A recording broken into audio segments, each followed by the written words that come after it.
Hello and welcome to Insights with Thomas Caldwell on September the 1st, 2022. Tom, there is so much going on worldwide, so can you give us the big picture?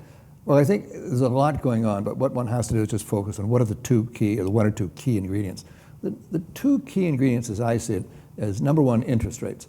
The concern is that Powell at the Federal Reserve will raise rates so high it'll choke off the economy. The economy is still in very good shape, both in Canada and in the United States. So the concern is that he might overshoot, shut the whole mess down. The irony is, it would be really good if we had bad economic numbers for a little while, because then the stock market would move up, feeling that they've diffused the reason for pushing interest rates too high. So that's one story.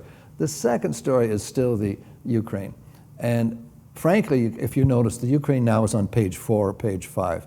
And I think come the colder weather, you're going to see European support for the Ukraine diminish to some degree. It's not they're going to cut back on the toys, because everybody likes to try these new weapons, but the moral support will undercut. When people are freezing or paying tremendous amounts of money, there will be pressure on the Ukraine and Russia to cut a deal at some point in time. And I think that'll be fairly soon as we get into the fall. This offensive that Ukraine is now embarked upon right now as we speak, that will be a defining factor. If that bogs down, then we're in for a long, long haul, and Europe can't do that. So those are the two key things. How high are interest rates going to go? Are they going to choke off the economy? And is this going to be a slow burn impacting economic growth as far as the Ukraine goes? Those are the two key things. The rest of them, I think, are sideshows for the time being. So volatility is the name of the game, and it's not risk though. So could you elaborate on that thought? Well, let me quote John Maynard Keynes, who is probably the greatest economist of all time.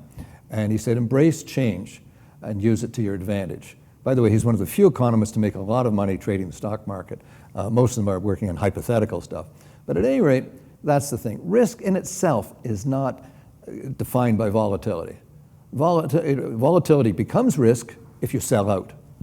That's when you've lost money. But volatility is just the nature of what we live in. And the structure of markets now and the players in market exacerbate and add to volatility.